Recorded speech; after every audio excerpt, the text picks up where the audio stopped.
What's going on? This is OnDeck, and I wanted to take you through a mix that I did. I recently did this collaboration track with another artist named K.Blvd, and the track is called Boba. We wanted to do something a little bit fun, something that'd be fun to perform, and we came up with this. It's pretty exciting. By the time this video comes out, I think you will be able to hear the song. It'll be on streaming. I'll leave the link in the description below, so if you want to check out the song, you can go ahead and do that. But yeah, let's get into it. I'll just play a little bit of this track so you can kind of get an idea of the vibe, and then we'll go from there. She's watermelon tea, come in different flavors like peach. I want something sweet, make my mind freeze when I speak. Got that boba tea, body smile on fleek. Like, hey, she that boba tea, hey, she that boba tea. She's watermelon tea, come in different flavors like peach. I want something sweet, make my mind freeze when I speak. Got that boba tea, body smile on fleek. Like, hey, she that boba tea, hey, she that boba tea. Outside pulling up with the quick, like sunshine when I step in the pit. Might go blind when I step on the stage. Too sweet, come and give me a taste. Anyway, that's just a little snippet of it. I think it's more important that we get into the mix here. Now, when I set up a session in Ableton, I like to arrange everything into aux groups. So basically, if you select several tracks like this, highlight them all, you set a group. So K.Blvd, he has his own aux with his own plugins, and I have my own aux with my own plugins. And for this one, I recorded it in live and did live SP effects on it. Use some compression in the SP. You know, you can stem out your stuff and you have a little bit more freedom. But honestly, lately, I've tried to just stick to 2 tracks because it makes you commit to the idea of the beat. Let's start with the beat itself. It was pretty much where I wanted it to be, but I added a little bit of SSL compression, which, I mean, you'll hear it's actually not doing very much. I think I just put that on there for safekeeping because honestly, it's barely doing like a decibel of gain reduction, 10 millisecond attack time. I didn't even mess with the release because it didn't matter too much in this case. But then I pulled up this Manly Massive Passive, which is a passive EQ that's really good for mastering. So I put that on here. I boosted a little bit of that 60, that thump of the kick, while cutting some of the mud at 270. I cut some space at 3.3K to leave a little bit more room to sit the vocals on. And then I boosted a bit of 16K to give more air to the overall mix. So I'll play it with and without.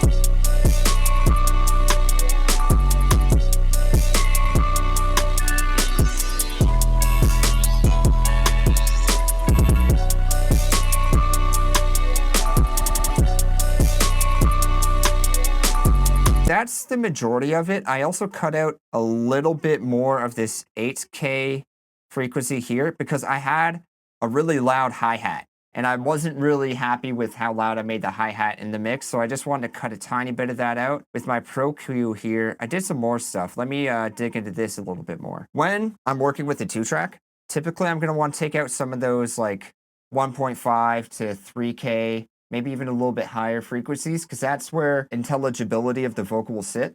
And to kind of get them to work together, you need to cut some of that out. But I only wanted it in the middle.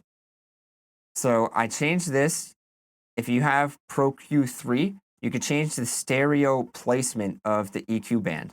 So I did one little cut in the mid here. And then around that, I boosted the sides. So I wanted the vocal to sit mainly in the middle anyway, so I brought the sides up. So instead of the vocals feeling like it's right on top of it, it's kind of inside of the beat. And then I did a little bit of dynamic EQ, again, for that really loud hi-hat. So I'll play it with and without. Thought I met her out in Tiki, was it at a roof and she eat every weekend? That's a repeat, smiled and said she loved to meet me. Hey, now we slide in, linked up at the MRT, noise silence, on our way to Shimending, tourist guidance. So there we go. That covers what I did on the 2-track of the beat. I was working pretty quick, so I had my vocal template already set up. We start out with this gate here, and all that's going to do is take out some very subtle room noise or anything really low that might build up. Before I go further in my chain though, let me explain something that's very important. I typically use this mic here, the TLM 103. I got it for a pretty good price when I was living in Canada, so I'm happy with it. but it does have a lot of sibilance issues. On my way in, when I'm recording with the Apollo, they have this thing called UAD console, so you can add plugins as you're recording in. So what I was using is this Neve preamp. You can see my settings here. It's a very simple plugin. It's basically just turning this red knob. Lift this up high enough that it's getting a decent amount of gain, and then dial down the output, put a high pass filter on it. Simple as that. But a very important thing that I wanted to touch on is I record through compression when I'm doing vocals. I don't like to record without compression. Firstly, because your levels are going to be a little bit more all over the place. And secondly, I want the vocals to already feel like they're part of a song by the time I start my mix. They're obviously not going to be all the way there, but if you add a little bit of compression, it feels more like a song when you're listening to it and mixing it, rather than, you know, a bunch of tracks slapped together. When I set this, I set so my peaks, you know, I'm averaging around -3. I'm not really going over 5 decibels of gain reduction, not on the way in, because I tend to compress a lot when I mix anyways, so I know I'm going to add more compression later on. In terms of overall output, I'm usually hitting around -12, so a lot of room there, room to play with when I'm mixing later. All right, back to the chain. So when I start, I always start with the DS before I even EQ, because if I start EQing first, I might be cutting too much of the sibilance out, and it might just become too big of a focus for me. So I throw on this de-esser, and it's not doing too much work, but it's doing enough that it tames that S and allows me to EQ the vocal with a more clear mind. I'm hitting around -3. That's pretty standard for de-essing. Then I get into the little bit of EQ. So I started my EQ pretty simple. All I really did was I cut some of this 250 because there was a lot of buildup there. A tiny bit of this 600 because there's a bit of peaking, like room noise. And then I cut this 6500 range pretty hard, actually. The main reason I do this is just because, again, the TLM 103 has a big spike at around 5K, and it just ends up sounding really, really harsh. So there's that, and then to compensate, I knew I wanted a bright mix, so I left the 10K boosting up afterwards. After that, I use a separate plugin, a separate Pro Q3, and all that's happening right here is these are just kind of very small notch frequencies where, like I did this trick here where you boost the frequencies, you listen for resonance, and then you pull it down a couple decibels. Let me just take one of these EQ bands to show you how that sounds when I find a resonant frequency and pull down on it. Come in different flavors like peach. I want something sweet, but my mind freeze when I speak. Got that Boba tea, body smell on fleek like. So you see, you hear that kind of like whistling or that buildup. So you just want to take that out. It's just a little way to clean up the vocal.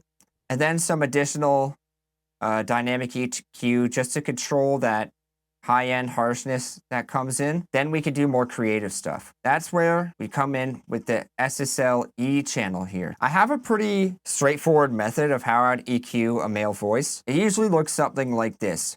I'm taking out a few decibels anywhere between 210 to up to 300 sometimes. And then I was just taking out the around 700, 800 range. It just takes up a lot of real estate in your mix. So to get it to sit properly, you're gonna have to cut that most times. After that, the next move, high-end cutting. There's always something around like 3 to 4.5K that sounds really harsh and really unnatural that I just want to deal with right away. This SSL has a really nice 8K shelf. So just to get it back in that really bright direction that I'm looking for, I just boosted it a little bit. At this stage, you're probably thinking that the vocal sounds really low. And yes, that is because, I lowered the volume after I did my compression, but the compression for me is what really sat the vocal down. A very important note to make before we get into the compression. You want to go through your vocal and clip gain some of the high transients and some of the really low stuff. You want to do that manually. So there's not really loud peaks that are throwing off my compression, and there's not too many really quiet parts that aren't getting compressed enough. Yeah, let's get into the compression now. So my go-to pair of compressors really is the UAD 1176, the Rev A, because it just has a nice saturation to it, and then Yet again, another LA2A, the Teletronics LA2A.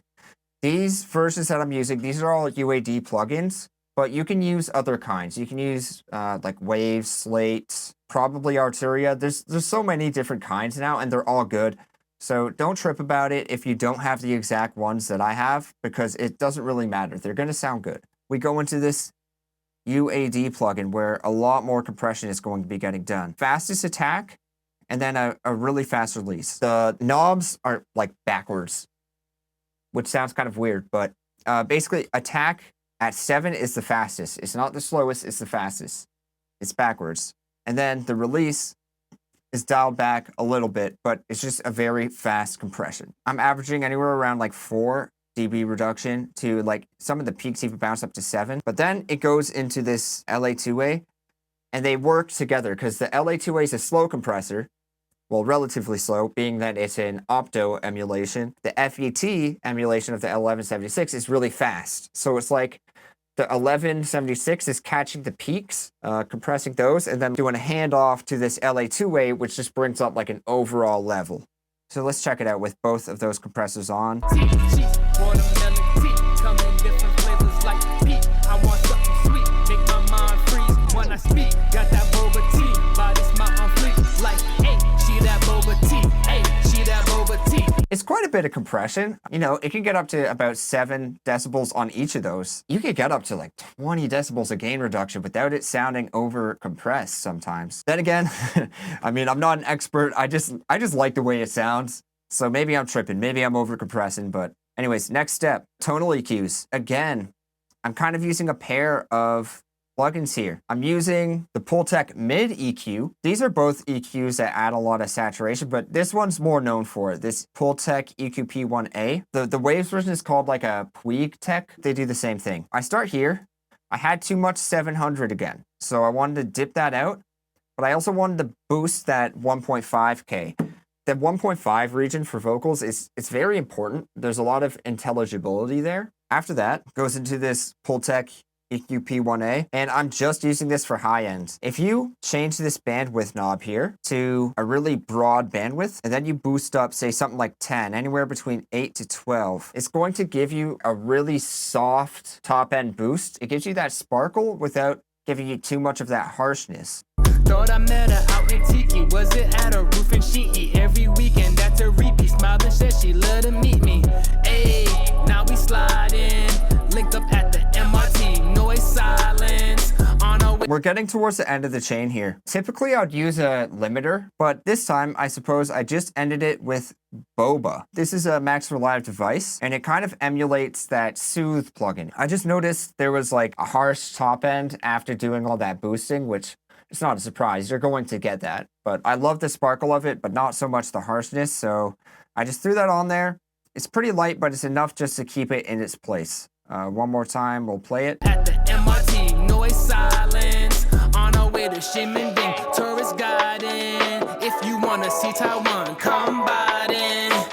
Yeah, so it just tames it slightly. And you might notice I added a flanger at the end. I think I was watching like an Alex Toomey talk. They were talking about how modulation is a really overlooked thing when it comes to vocal mixing. So what I started doing is just taking like maybe a phaser or a flanger, something that does a tiny bit of modulation, and just setting it super low, like dry wet of like 2%. After all that, it was time to mix my verse. Mine's very similar in terms of the plugin choices. I wanted it to be pretty uniform, but our voices are different, so I need to make different choices. For instance, on the first EQ, no additional notching. I did some more notching in the high mids because I have that kind of like raspy tone to my voice, and I always have a lot of harshness. And some dynamic EQ here just to handle the harshness that I was talking about from the TLM 103. We can open up all these plugins. We're gonna get the same plugin choices with slightly different EQ settings to match my voice. So I'll just play a little bit of it, and then I'll go into the one major difference between the two.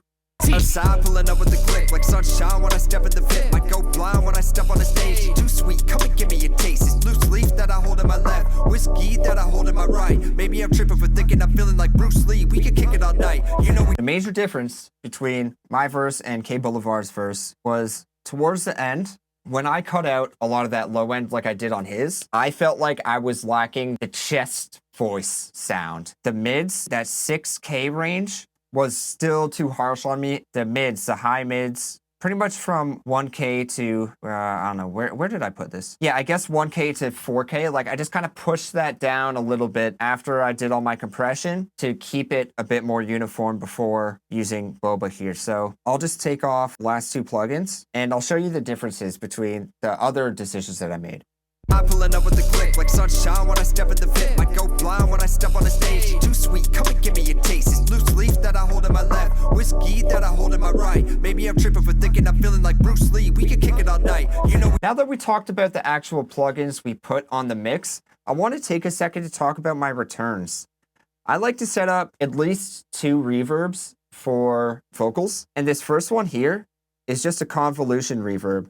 It's just like a small club. It's a stock Ableton plugin. I always EQ some of these lows out, some of the highs out too. And then I guess I dipped some of that 3K out too. And then on these aux tracks, I set it high enough that it just feels like you're in a room. Like it just kind of adds that room noise back, but in a more pleasant way. What I like to do when I'm adding reverb as well is play it with the beat and pull it back until you can't really hear it anymore, because rap vocals, they should be pretty dry. So let's just like boost it up a bit higher, and then I'll show you how I would typically set something like this. Too sweet, come and give me a taste. It's loose leaf that I hold in my left, whiskey that I hold in my right. Maybe I'm tripping for thinking I'm feeling like Bruce Lee. We can kick it all night. You know we don't sleep. Usually I'm making money, tonight I just spend it. Keep it. You can still slightly hear it when it's soloed, but you can't really hear it when it's part of the track. The next would be this pure plate. There's tons of other alternatives. You can use any plate reverb and it'll sound pretty solid on vocals. I always like to cut out the low end. This pre-delay, I boosted up a little bit. I don't know the exact amount of milliseconds, but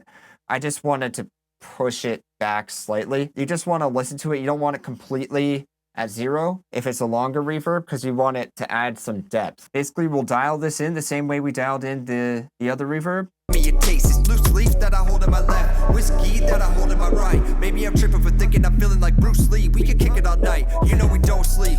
Usually I'm making money, tonight I just spend it, keeping it low key. We can keep running. Simple as that, you know, just stop when you feel like it's blended into the track. I always like to use 2 delays as well. On my main group, I usually have a delay set to each range of time, synced to the track. So quarter note delay, an 1/8 note delay, a 16th note delay, a 32nd note delay, so on and so forth. Then I also add a slap delay. So we're actually going to start with the slap delay. I was using Replica. I've been trying to get more into the Native Instruments plugins. And for this, you know, low cut everything at under about 250 and above 10K. It basically just makes it feel a little bit thicker. What I would do is I would change it to milliseconds here. Of course, make sure your mix is on full when you're using a return. And then I would just kind of listen to it really loud and then see if it's giving me the timing that I want. So let's do that. Whiskey that I hold in my right. Maybe I'm tripping for thinking I'm feeling like Bruce Lee. We can kick it all night. You know we don't sleep. Usually I'm making money, tonight I just spend it, keeping it low key. And I wanted additional width on that, so I just used a utility. I just pushed this width knob slightly. And now the last effect is just a 1/8 delay. Very simple. Yeah, that brings us to the end of this. So after all is said and done, you get something that sounds like this.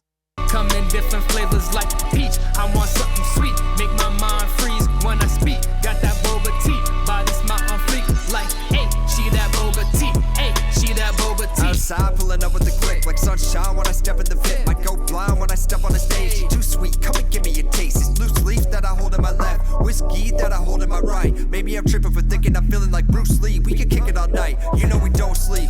Usually I'm making money, tonight I just spend it, keeping it. Again, I'm not any sort of expert on this, but I just wanted to show you my way of doing it. I really just learned how to mix out of necessity. I hope you were able to get something from my process, and maybe you can apply some of these tips to yours. Either way, I hope you enjoyed the video, and once again, thank you so much for watching. Peace.